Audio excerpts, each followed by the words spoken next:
Sir, SIR ज़रूरी है, पूरे देश में होना ज़रूरी है, ये एक प्रक्रिया है, पहले भी होती आई है, आगे भी होगी, लेकिन ऐसा क्यों कि जैसे इमेज हो जाती है। आपने चौथा स्तंभ बताया, लेकिन एक नैरेटिव बहुत सारा मीडिया को लेकर अलग तरीके का भी हुआ है, वो नैरेटिव से बचना चाहिए। ये कॉन्स्टिट्यूशनल जब ऐसी चीज़ें होती हैं तो उसमें एसआईआर ऐसा नहीं था कि इलेक्शन कमीशन इसको और फेयरली करता, जवाब देता, चाहे विपक्ष का देता, चाहे और विपक्ष ने भी कोई कसर नहीं छोड़ी है बताने में कि आरएसएस के हैं इलेक्शन कमिश्नर। इसमें कोई पारदर्शिता की जरूरत है सर, इलेक्शन कमीशन की तरफ से वो बेहतर तरीके से पोर्ट्रे किया जा सकता था। मैं आदित्य जी एक बात बोलूँगा कि वी आर ह्यूमन बींग्स। मेरे फादर इंग्लिश के प्रोफेसर होते थे और हमें ये बताया जाता था कि जब आप ऐसे वगैरह लिखे, क्योंकि जब स्कूल्स में तो कहते थे लोगों से अलग लिखोगे तो आपको अच्छे अंक मिलेंगे। तो हमें बेस्ट फ्रेंड का ऐसे लिखना होता था तो हम लिखते, मेरे फादर बताते थे कि ऐसे मत लिखो कि he is my best friend this and that. वो कहते थे ऐसे लिखो, man is a social animal, he can not live without country without company. ये बात मैंने आपको इसलिए बताई क्योंकि मैं इसको को रिलेट करूँगा। कोई भी आदमी वो एक पोजीशन पे जब आ जाता है तो वो किसी दल से नहीं बिलोंग करता है। प्रधानमंत्री हैं, बीजेपी से सबको मानते, लेकिन वो भारत के प्रधानमंत्री हैं, बीजेपी के प्रधानमंत्री तो नहीं है ना।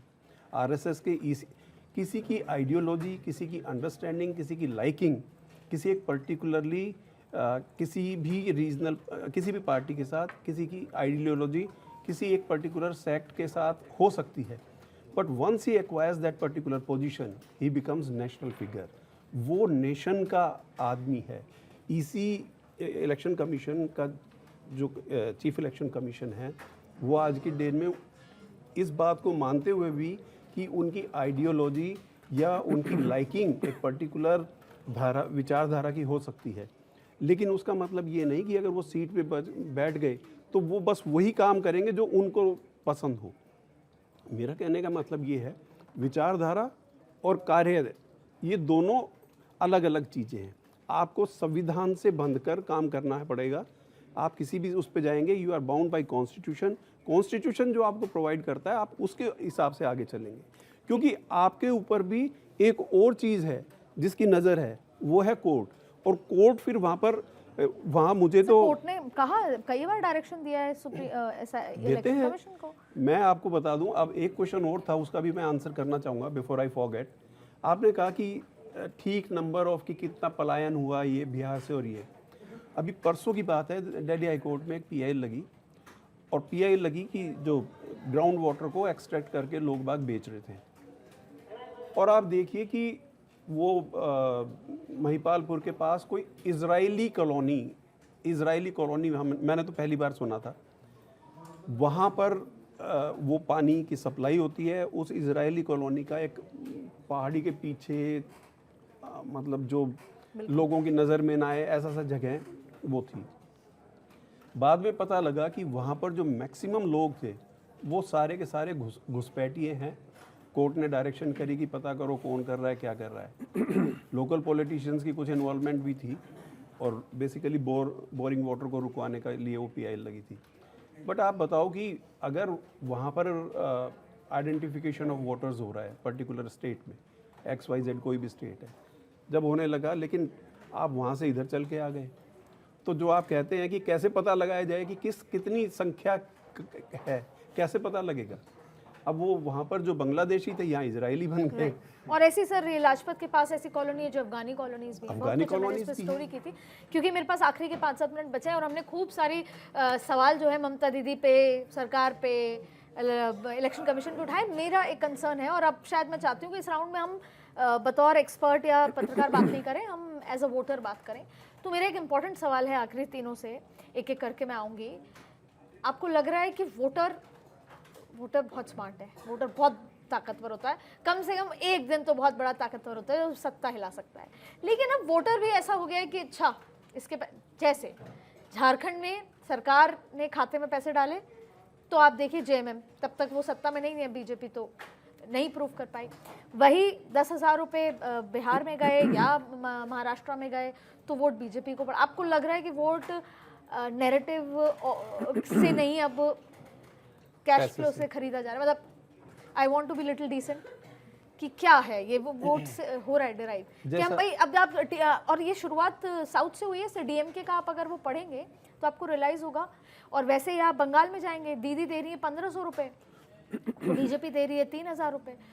कितना सही है ये डायरेक्ट बेनिफिट, क्योंकि at the end of the day it is affecting our pockets, taxpayer का पॉकेट। कैसे देख रहे हैं? आपने ही अपने क्वेश्चन का आंसर खुद कर दिया।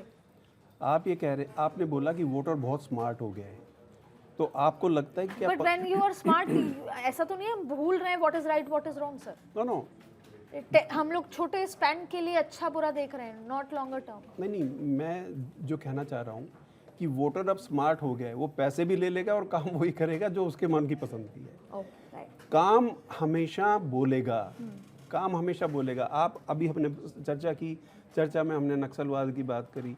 क्या इस बात को झुठला सकते हैं कि नक्सलवाद का खात्मा हुआ तो वो देश के लिए अच्छा था? क्या आप जानते हैं 370 हटा वो देश के लिए अच्छा था? ऐसे ही एन नंबर ऑफ एग्जाम्पल्स दे सकते हैं। तो जो अच्छा है। लोगों ने कुंभ को, राम मंदिर को, उसको भी बुरा बताया, लेकिन मैं आपको एक बात बता दूं, UP is the biggest state जहां पर कि टैक्स कलेक्शन मैक्सिमम हो रहा है। तो वो टैक्स कलेक्शन जब होगा तो वो कौन यूज़ करेगा? अल्टीमेटली रोड बने, पानी की सुविधा मिले, और कुछ स्टेट के अंदर जो भी कोई डेवलपमेंट हो, उसका बेनिफिट किसको मिलेगा? अल्टीमेटली तो आएगा। अगर एक राम मंदिर से इतने सारे लोगों को, वहाँ पर जिस अयोध्या को कोई जानता नहीं था, वो आज वर्ल्ड मैप पे है। उसके कारण से लाखों लोगों की जीवनियाँ चल रही हैं, पैसे कमा रहे हैं। और वो जो अयोध्या या बनारस था वो कमर्शलाइज भी हो गया, कमर्शलाइज हो गया। निश्चित तौर पर जिसके अच्छे बुरे एस्पेक्ट हैं। निश्चित तौर पर एक कुछ वर्ग वोटर होता है, बहुत मामूली सा है, जो प्रभावित होता है। उसके कारण होते हैं जो इसने शिक्षा नहीं पाई, जो बेचारे शिक्षा के बाद अच्छे रास्ते पर चले, अफसर बने, कोई रास्ते मिले उनको, तो वो दुनिया के ज्ञान उनको हो चुका है, भारत कहाँ है और भारत को कहाँ होना चाहिए, हम कहाँ हैं और बाकी लोगों को हमें सबको कहाँ होना चाहिए। तो इसमें जो वोटर है, जो उसका शिक्षा का पूरा ज्ञान नहीं, कुछ वोटर्स को प्रभावित हो जाता है उस समय के, चूँकि उसने उस समय ये तो देख लिया 2000 रुपये आएंगे, 1500 रुपये आएंगे, लेकिन 5 साल तक क्या होगा, नतीजे क्या होंगे, देश किस स्थिति में जाएगा, वो नहीं देख पाता। तो वो बहुत मामूली सा है, 1-2% की मैं बात करूँगा।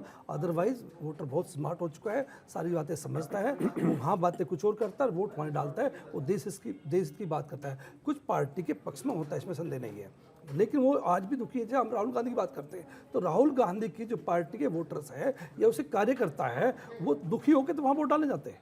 ये भी तो स्थितियाँ होती ना, और उसको चाहते कि मैं इनको अपने पक्ष में ले आए इनको, लेकिन वहाँ भाजपा ले आती है अपने पक्ष में। क्यों? चूँकि भाजपा के पास जो मुद्दे हैं, काम करने के तरीके हैं, तो वो अच्छाई के हैं, तो वो बढ़ा लेती है। तो इस प्रकार से उधर बढ़ जाता है, उधर घटता है, संभव होता है इस चीज़ का। और तो जिस प्रकार से ये मैसेज आ गया कि वोटर समझदार भी हो चुका है और भविष्य भी सोचता है और सोचना पड़ेगा। और मैं यहाँ पर एक बात और कहना चाहूँगा, आज की जो डिबेट थी, मालदा, हिंदुस्तान में मालदा आम के नाम से पहचान थी इसकी, बहुत अच्छा मीठा आम आया करता मालदा, बचपन से सुनते आए। और इस तरह घटना मालदा हो रही है, दुखद बढ़ती, जहाँ हमारी जो बेटियाँ ऑफिसर है वहाँ बैठी है और 5 घंटे नहीं, आपने 5 घंटे कहे अदिति जी, आप पार्लियामेंट भी कवर करते हैं, अच्छी वरिष्ठ है आप, ये चर्चाएँ होती है कि 5 घंटे नहीं 12:30 बजे तक रात की स्थिति रही है। वो घर जाएंगे नहीं, 5 घंटे में तो डीएम नहीं पहुंच पाए बोलने के बाद।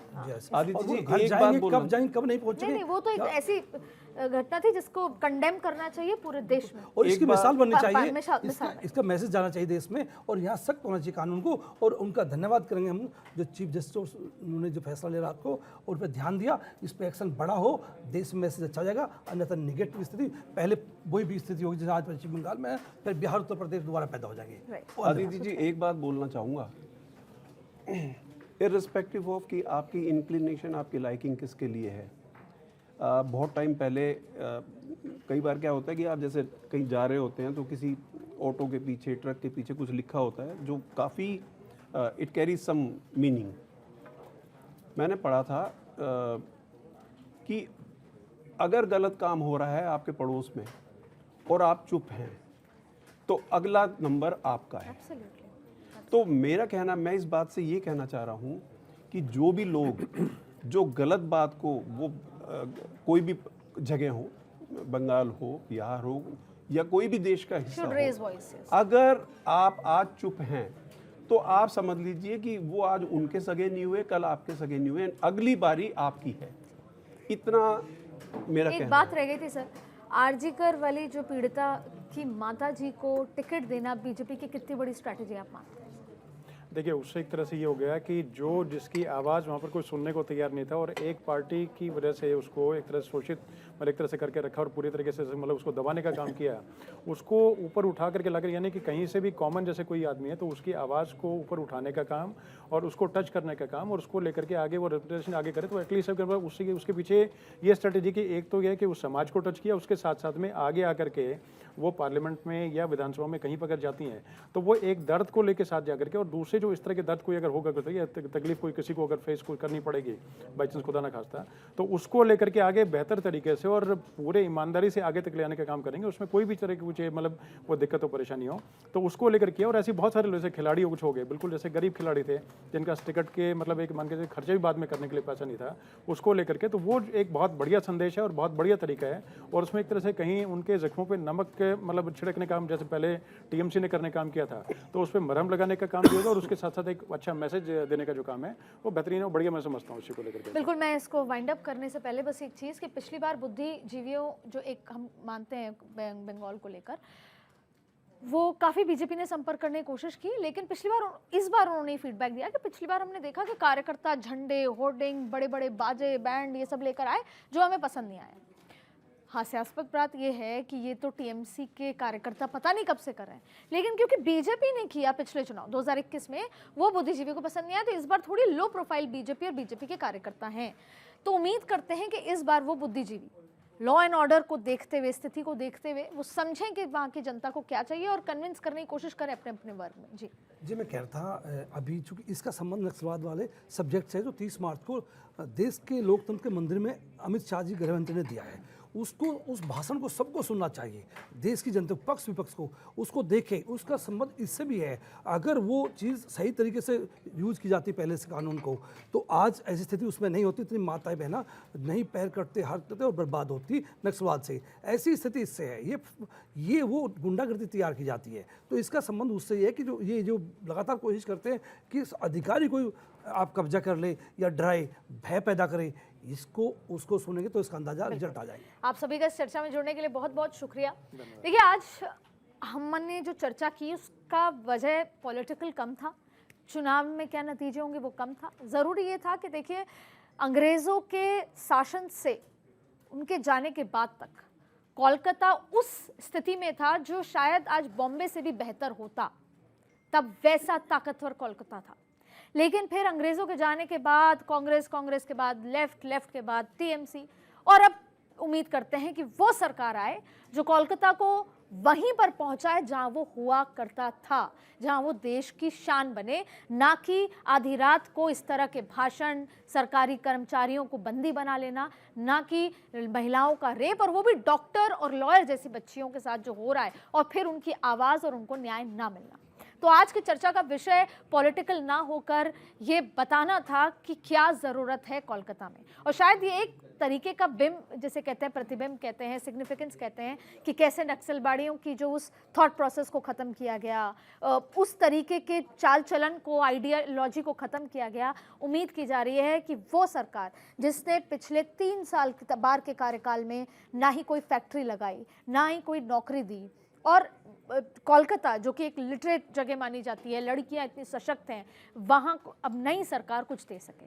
तो हम यही उम्मीद करते हैं कि जो बुद्धिजीवी वर्ग है वो इस बार उस सरकार को सपोर्ट करे जो यहाँ पर बदलाव ला सके, जो एजुकेटेड वर्ग है, जो युवा वर्ग है, वो उसको सपोर्ट करे, जो यहाँ पर फैक्ट्रीज, नौकरियाँ ला सके और मुख्य धारा से एक तरह से जोड़ सके, और यहाँ की महिलाएं अपनी सुरक्षा को प्रायोरिटी देते हुए ऐसी सरकार को चुने। जो हुआ, जो मालदा में हुआ, ऐसा दोबारा इतिहास में नहीं हुआ था और आगे भी ना हो, ऐसी सरकार को चुनने का समय आ चुका है। आप सभी का हमारे साथ जुड़ने के लिए बहुत बहुत शुक्रिया।